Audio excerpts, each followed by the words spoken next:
All right, Basketball Hall of Famer Isiah Thomas went on this idiot Jason Whitlock's show on Glenn Beck's The Blaze. That tells you all you need to know right there about this. And so they had a long conversation about race and some other issues, and the national anthem came up. And you know, you've got white folks like Megyn Kelly and Bill Maher and others who are all upset and mad. Oh, this is separating us and all this sort of stuff like this. And I saw this and I was like, you know what? I got to weigh in on this because there were some things that are factually not correct. But also I want to explain to you really what is at play here while all of a sudden this is a thing. So go ahead and roll it. You said that we have to eliminate the race box, right? Yes. Tell me something. How do we eliminate the race box when we sing the Star-Spangled Banner on this hand, but then we sing a national Negro anthem here? How is that bringing something together? How do we eliminate the race box if we're doing that? First of all, great question. So, you know, for a long time, we fought, you know, not to have the race box in the census report, right? We fought a long time, and they just really kind of got it on, where we got classified black, white, yellow, blue, people of color. Now, when you sing the national anthem and then you sing the black national anthem, the only thing that it does is it's emphasizing our separateness. And what our founding fathers, when they wrote the Constitution and everything else, they were talking about bringing us together under one umbrella, under one Constitution, where all men and women are created equal, not these black. Okay, first of all, go ahead and let it finish play, then I'm gonna come back. White, red, yellow color boxes. You know, we were aspiring to be that. Come back. So Stop. when you sing those two different anthems. Okay, so here's the deal. So, not true, Isiah. Declaration of Independence says all men are created equal, not women. When they said all men are created equal, they meant white men. They didn't even mean all white men. They really meant white landowners. One of the mistakes that we have in this country is that, I keep telling y'all, there's a difference between learning his story and learning history. And the reality is we have been sold a fallacy in the United States. We have been sold a fallacy that America is great and wonderful and things were done the proper way and we're the greatest democracy. God loves us more than anybody else in the world. That's America. That's what we've been sold.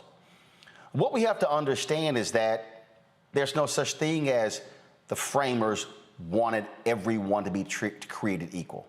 That's simply not true. Why? Because they wrote it.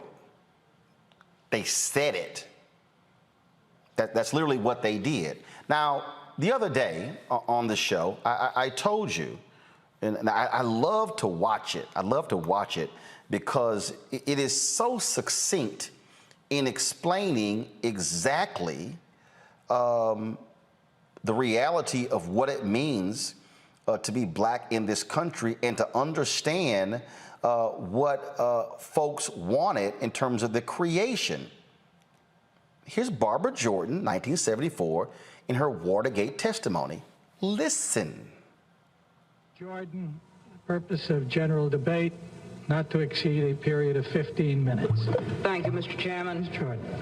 Mr. Chairman, I join my colleague, Mr. Rangel, in thanking you for giving the junior members of this committee the glorious opportunity of sharing the pain of this inquiry.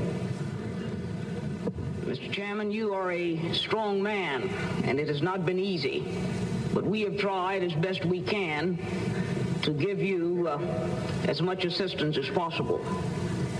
Earlier today, we heard the beginning of the preamble to the Constitution of the United States. We the people. It's a very eloquent beginning. But when that document was completed on the 17th of September in 1787, I was not included in that we the people. I felt somehow for many years that George Washington and Alexander Hamilton just left me out by mistake. But through the process of amendment, interpretation, and court decision, I have finally been included. in we the people. Today, I am an inquisitor. Now, not completely. Because the reality is we continue to have to fight to assert our rights. Press play on more of the interview. Sizing that, okay, there are two different statuses, not races, because I'm gonna call it what it is. It's status. There are two different statuses in this country, black and white. So there's a black national anthem, there's a white national anthem. Okay, now if you want to just have one national anthem, then let's come together collectively and decide, okay, what the national anthem is going to be for this country. Not just. Okay. Isiah, that's just not true. There's a national anthem. There's one.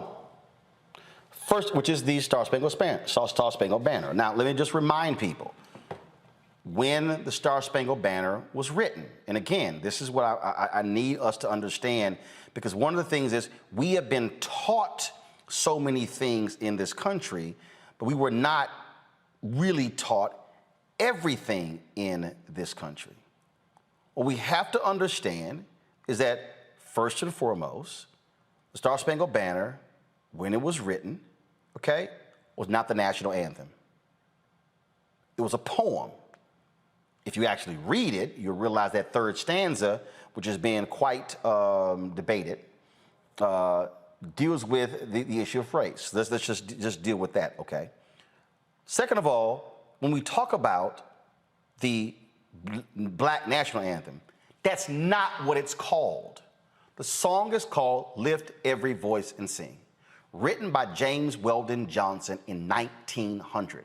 In 1919, the NAACP called it the National Black Anthem, and ever since then, that is what we referred to it as. But it was simply a song by James Weldon Johnson.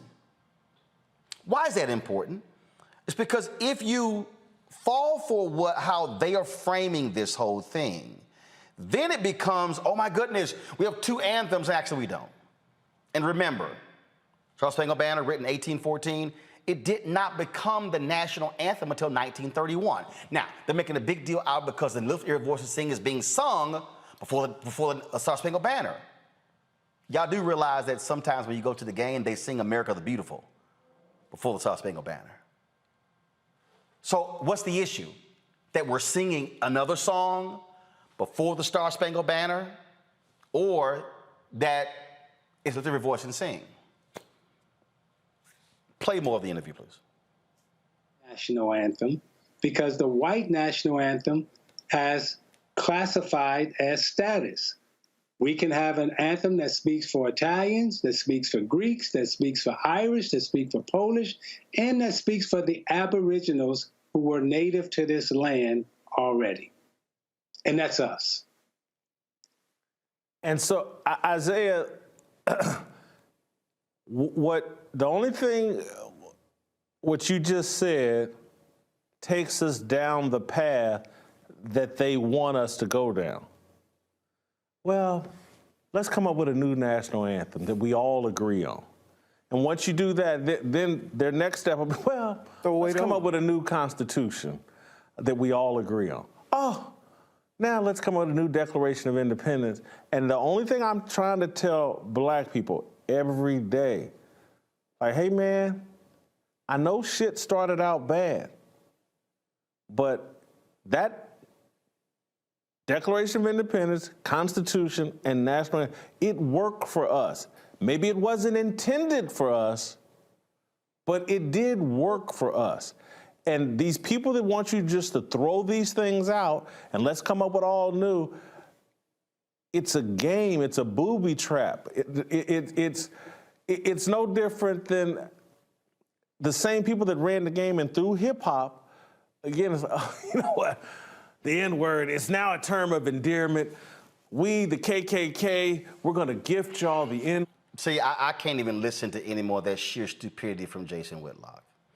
And this is why Isiah even going on there is just a waste of time. Because see, Jason Whitlock is a buffoon. when he says the Constitution worked for us. No. What we did was make that shit real. That's what Dr. King even said. He said, what did King say on April 3rd, 1968 at Mason Temple? Be true to what you put on paper. So what black people have done since we've been here and said to America, this your paper, this is what you put on paper. Be true to what you put on paper.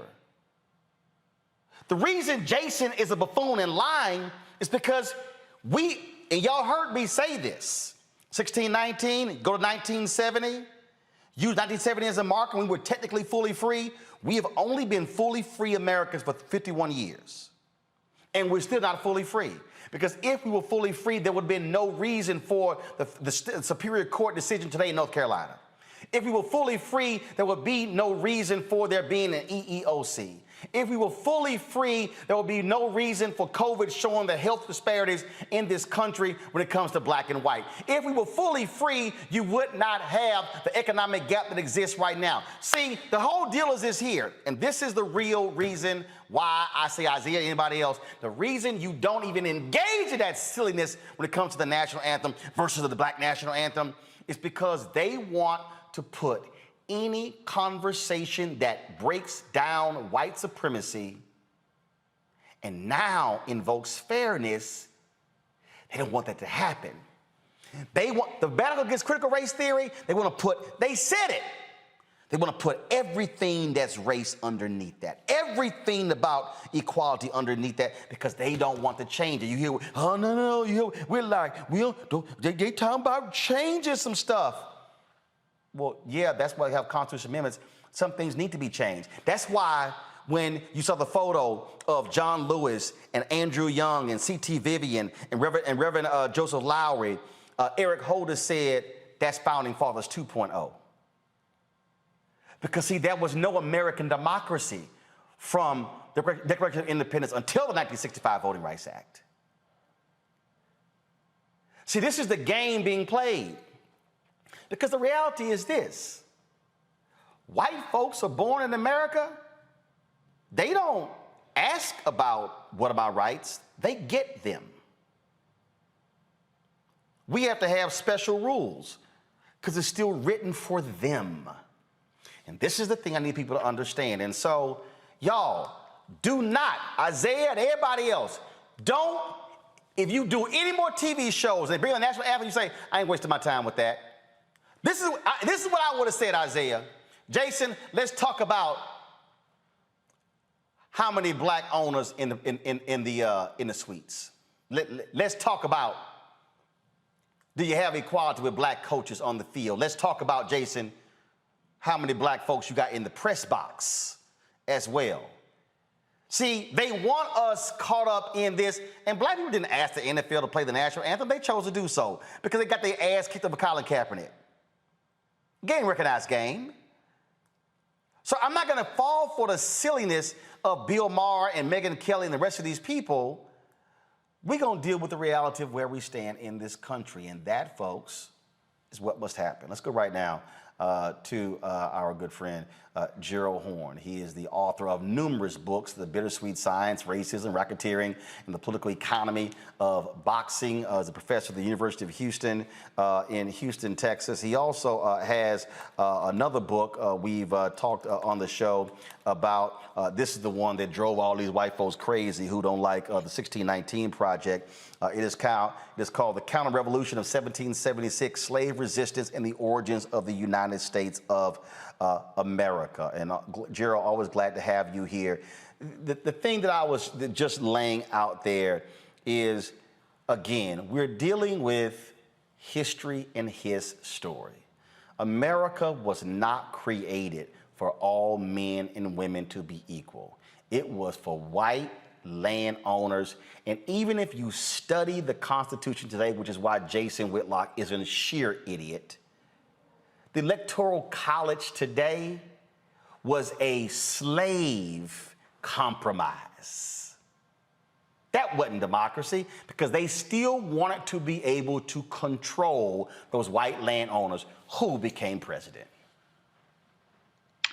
Well, I have to say I was disappointed in Isiah Thomas. I know that he matriculated at Indiana University, one of our leading institutions, but I guess he must have missed classes in history. He was at basketball practice, I assume.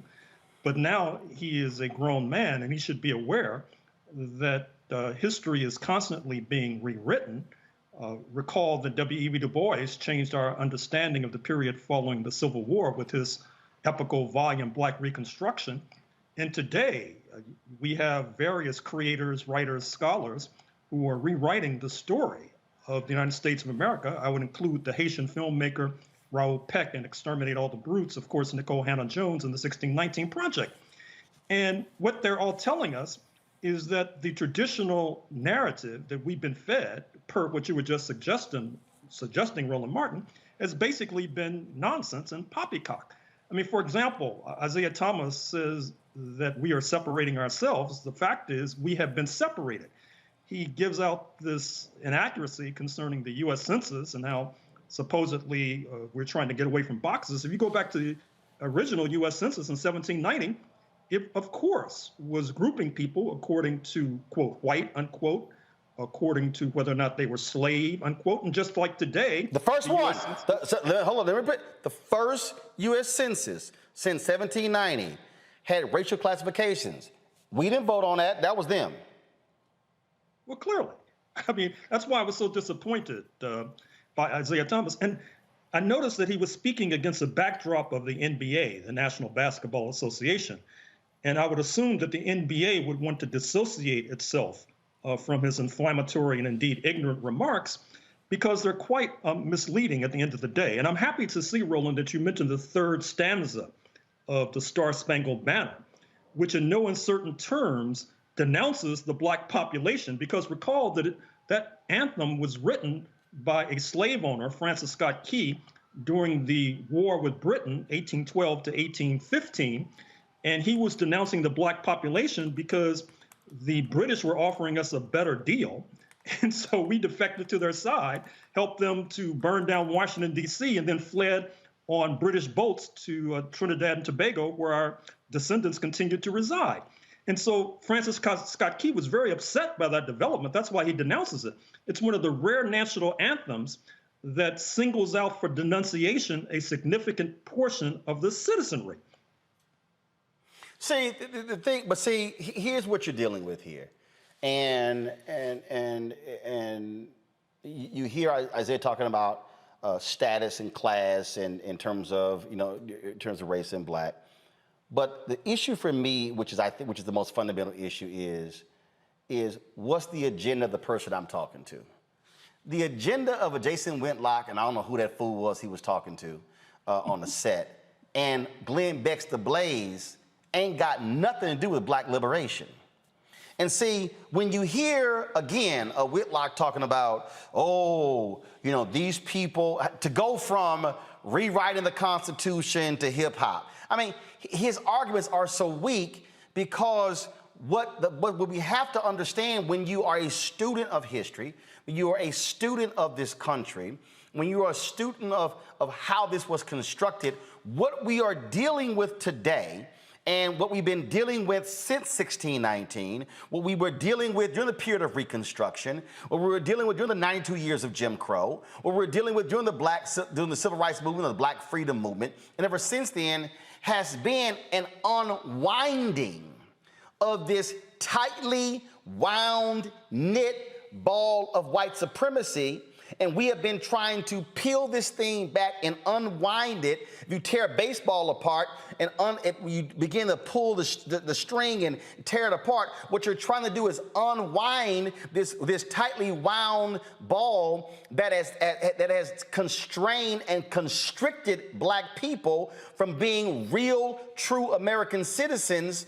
And when Jason says these things, what Isiah's response should have been is, the changes have to be made because police departments today were slave patrols yesterday. And when you see their actions today, they're rooted in their history. When you look at the housing issue in America, look at redlining, the lack of access to capital, all of these things can all trace back to that very document that Whitlock was praising as if somehow that document serves as the true freedom piece for black people. You can't say it is when the document itself was designed to choke us. This is a very serious conversation we're having, and I hope your audience realizes that. As you suggested a few moments ago, in state legislatures across the United States, there's this demagogic attack on what's called critical race theory. Now, the attacks on critical race theory really are misleading. In fact, what you just sketched an outline, Roland Martin, in some classrooms, particularly in the South right now, you could have a teacher being fined for telling the truth. Or fired. And so, yes. Or fired. And so that's why this is very serious, because what I'm afraid to say, Isiah Thomas and Jason Whitlock were feeding in to this right-wing ideology, which at the end of the day may well come to bite them in the behind. And the fact that they don't even realize it makes it even more disturbing and troubling. I'm gonna pull my panel in here as well. And look, I talked to Isiah and today, and I say, look, I sent him a text and I said, I'm gonna talk about this on the show. Isiah is supportive of the show, joined our fan club early on. And the thing that he said is that, he said, I really wanted to, he said the focus should really be on these birthing rights, if you will. And that is, again, if you're white in this country, what do you get when you're automatically white and we're still fighting for these battles? But the thing that I am conveying is that they don't want us focused on the National Black Anthem versus the Star Spangled Banner. Not they want us focused on it.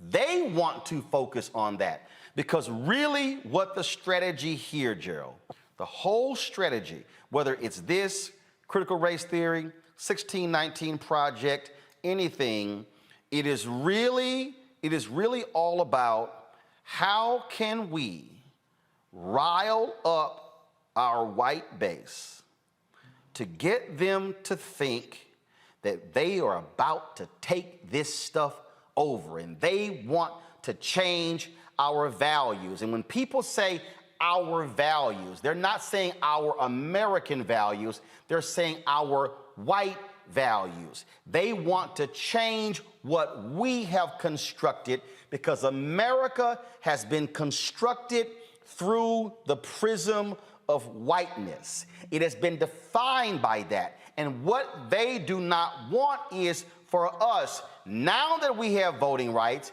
now that we have representation in Congress all the way down, all of a sudden, oh, no, we don't want them having the change. No, change this. And I keep going back to, if I played it, they would block us on YouTube. That scene from The Good Shepherd, when Joe Pesci asked, he said, let me ask you a question. The Italians, we got our family, and he said, we got our family in the church. He said, the Jews got this. He said, he used the N-word about black people. At least they got their music. The Irish got this. He said, what y'all got? And he said, we have the United States of America. The rest of you are just visiting. Mm. That is what all of this is about. Mm. Well, I'm afraid to say that you're onto something, Roland Martin. And once again, I have to say, I'm sort of puzzled by the fact that Isiah Thomas would say what he said and still be a contributor to Roland Martin Unfiltered. When you talk to him, how did he explain himself? Well, no, he said that what he wanted to focus on was, again, these birthrights and what we don't have compared to whites. And look, but it's also understanding who you're talking to and who you're going up against and what their goal is. If Jason Whitlock said, Roland, come on my show, I know exactly what he's trying to do. I know who he's talking to, I know who he's talking about. I got some fool, another black dude who worked for the Blaze, who been trying to come at me for the last week on Twitter, trying to ask me all these other questions. I'm like, dude, I'm not playing your little game. And he wrote up some little article about me, how I'm selling out black people to stay on the Democratic plantation. And I'm sitting there saying, yeah, but it's your party that's the one trying to keep my people from voting in North Carolina. And so, the thing that I want African Americans, whether you are basketball players or football players or singers or entertainers or whatever, is to be fully cognizant of this really intensive effort to keep us from actually asserting our rights. Because I'm telling you, Gerald, all these people not fully understanding, because they got to be asking, wait a minute, how all of a sudden, hell, the NFL and NBA, they've done lift every voice and sing before games before. Why all of a sudden now it's an issue? Who all of a sudden plucked critical race? Gerald, this is my 13th black media experience. Do you realize in the previous 12, I never even heard of critical race theory? And that's black. I've been black, 3 black newspapers. Tom Joyner, BlackAmericanWeb.com, Savoy Magazine, Major Broadcasting Cable Network, Dallas Examiner, Essence, Ebony. I can go on. All of a sudden, where's it coming from? I keep telling people, all of this is my book, White Fears, coming out in the first quarter next year, y'all. It all emanates from this question that was asked in 2009 after Obama got inaugurated. Who is optimistic about the future of America for your children? Every group except white Americans, a majority, were optimistic about the future of America for their children except white Americans. That is what we're dealing with, and that's why the Republican Party wants to appeal to these crazy, demented white folks who are going to be here in D.C. tomorrow, because they are afraid that we, Gerald, now have political, economic, social power, and we are not afraid to use it. Well, I'm glad you mentioned 9/18, this rally that's taking place in Washington tomorrow in support of the insurrectionists of January 6th. The FBI is reassuring us that there's nothing to worry about, move along. But that's what they told us on January 5th, 2021. And you almost had the Vice President of the United States lynched. You almost had the Speaker of the House of Representatives, Nancy Pelosi, lynched. So I hope that they know what they're talking about with regard to this manifestation, this demonstration tomorrow. And if they're wrong, I'm afraid to say that there is going to be a hot time in the old town tomorrow. Well, I don't think it's going to be that, because Trump has already yelled, this is a setup, and I think they're going to be a little too scared to come in. I want to bring in the panel here, and I want to start with you, Michael, then go Michael, Kelly, Faraji. The thing here, again, is understanding what the goal of a Whitlock is, and that is to absolutely be an agent of white supremacy. And what I'm trying to get everybody, I'm trying to get anybody who's out, who's talking about these issues, to be very careful to understand what is going on. It's the same reason why I lit into Chris Christie. I'm not going to sit here and praise you for your speech at the Reagan Library about how the Republican Party has lost its way and what it needs to do to go forward, and you take these unnamed jabs at Trump when you are also complicit because you helped put him in power. Oh, absolutely. Absolutely. Hello, Dr. Gerald Horne. This is Michael Imhotep from the African History Network. How you doing, brother? Right on. All right. I met you at the Charles H. Wright Museum of African American History here in Detroit. It was either 2017, 2018. Man, come on! I'm coming to it, Roland. I'm coming to it. When you met somebody, we ain't got all day. Let's go. Come on. I'm coming to the question. Can you talk for a minute? You know, in the clip we saw, Isiah Thomas talked about class and the census.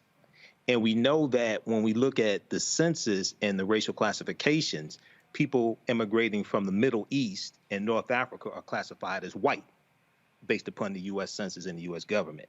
Can you talk about why how those particular racial classifications came about, why people coming from North Africa, Egypt, Libya are classified as white in the Middle East? Well, obviously, it's to bulk up the community that's defined as white. There is a demographic struggle taking place now. One of the reasons for voter suppression, and I noticed Roland mentioned the North Carolina decision, which is very important, but one of the reasons for voter suppression and trying to make sure in particular that black folks don't vote is that the Republican Party has transformed itself into being the party of whiteness, if not the party of white supremacy. But it's very difficult to get people who are not defined as white to vote for the party of whiteness. And so you not only have voter suppression, you have sort of a redefinition. So therefore, Ralph Nader, the former presidential aspirant, whose roots are in Lebanon, he is defined as, quote, white, unquote. And even though I use the term Euro-American, oftentimes in lieu of white, in some ways that's a misleading term because of what you just said, because you don't necessarily have to have roots in Europe. You can have roots in Lebanon, for example, and still be defined as white, but it's a numbers game that's basically taking place. Okay, thank you. Kelly? Yes, Dr. Horne, thank you.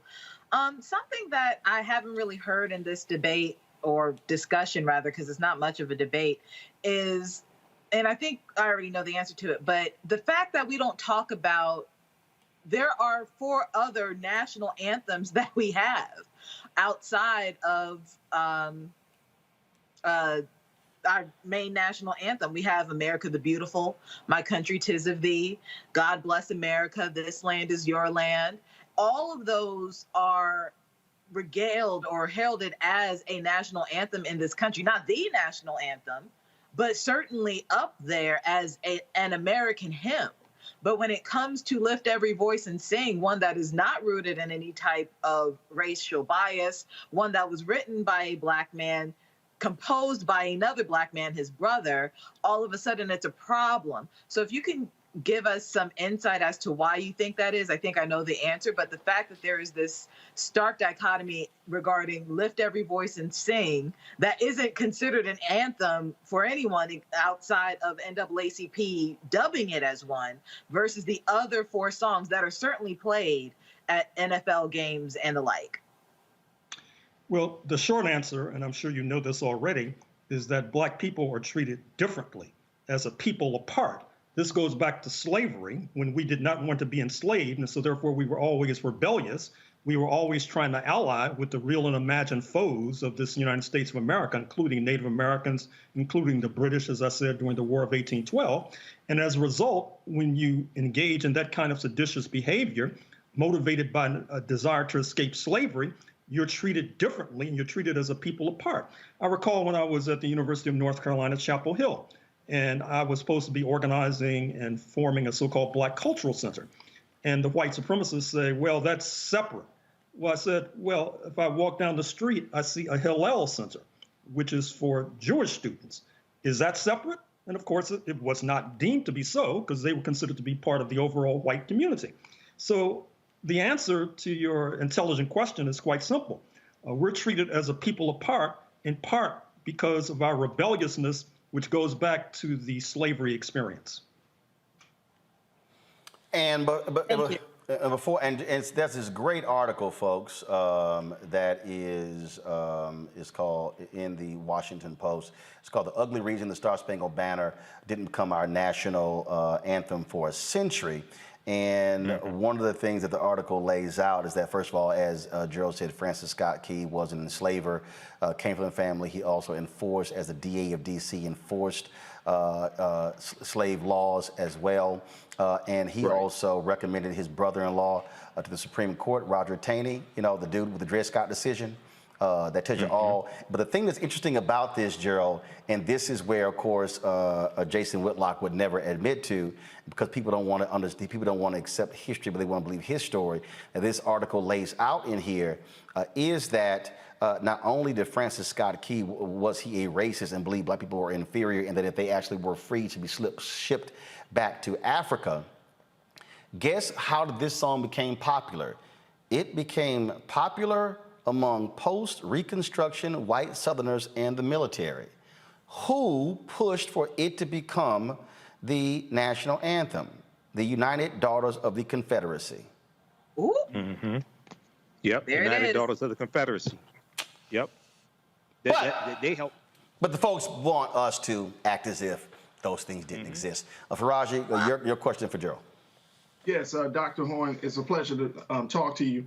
Just very quickly, I mean, I think it was absolutely very ignorant of Isiah Thomas to say that a song emphasizes our separateness when it wasn't a song. It's been history.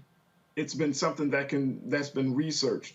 But even more so, Dr. Horne, I want to get your thoughts on, there's often, when we have these big conversations, especially about race, there's often Black people and white people who jump to the point of talking about unity, talking about reconciliation between the races without really talking about truth and accountability, without saying, hey, some things have to be done to repair the damage that has been done to Black people all across this, in the United States and across the globe. So how do we take this conversation beyond everything is all right, we had a Black president, things are on the right path, we're all in this together? How do we kind of step back a little bit to really look at the issue of, let's look at the truth of the history, and this is the part that I think scares both black and white people, somebody has to take accountability. White people have to take accountability for what they have done to our people. It's not enough just to say we give you a little bit here, we got a couple of celebrities there. I'm talking about a full-grown, massive, full-scale accountability. How do we get the conversation going in that direction, sir? Well, if you look historically, the way we were to escape both slavery and Jim Crow is that we lengthened the battlefield. We internationalized the struggle. That's why we were in alignment with Native Americans, for example. That's why you had Paul Robeson, for example, and Martin Luther King Jr., who raised the question of the war in Vietnam. In that light, I was very disappointed to see that at a historic gathering that took place on September 7th, 2021, just a few days ago, you had a virtual summit of the African Union and the Caribbean community, CARICOM. Present and speaking were the President of South Africa, Cyril Ramaphosa, President Kenyatta of Kenya, Prime Minister Motley of Barbados. They laid out a whole Pan-African agenda. We really haven't seen something of this scope, perhaps since the Pan-African Congress of 1945 in Manchester, England. Now, what's disappointing is that there was no Black American participation, and it was a wonderful opportunity for us to raise our issues, because, of course, they raised the question of reparations. The Caribbean brothers and sisters, we're going to raise that, and yet we were not there to amplify that call. I think that one of the things we have to do is get our organizations to try to be more globally minded, to try to not let these opportunities pass, and to make sure we have delegations meeting regularly with the African Union, headquartered in Addis Ababa, Ethiopia, and the Caribbean community, headquartered in Georgetown, Guyana, because as our comments this evening have suggested, the forces on the battlefield right now, in terms of the four corners of the United States of America, given voter suppression, given we're talking about coup d'etats that might happen as soon as tomorrow, it's not a very promising scene just looking domestically. So here's what, to button this up, here's what I want to see happen. And that is, and like I said, I talked to Isiah. I talked to several other professional athletes who reached out to me, who I talked to today as well, about the segment and the various thoughts. What I want us as African Americans to do, I want us to please go read Jackie Robinson's book, I Never Had It Made. Why? Because Jackie Robinson, in the book, wrote why he would not stand for the national anthem or the Pledge of Allegiance. Jackie Robinson, the same man who they tried to court-martial in the military, the same man who broke the color barrier in baseball. First of all, the true major league players were in the Negro leagues, but they called the major leagues because that's where the white money was. Jackie Robinson said the reason he called his book, I Never Had It Made, he said, because as long as one Black man is a victim of racism, then I don't have it made. That's what Jackie Robinson wrote in his own words. Go read the book every time someone wants to throw Jackie Robinson in somebody's face when you want to talk about how we all come together. But this last point is the critical point. And I only played a snippet of the interview, and if you want to go back and look at the whole interview, that's fine. But I need black people to stop embracing others when they go, can't we just come together? Mm-hmm. Because I need you to understand what they're really saying. I saw people saying, why can't the nation come together like we did after 9/11? And the reason I'm gonna put these two together because I need y'all to listen to what I'm saying. America has always asked us to put our issues down, so we can stand together as one.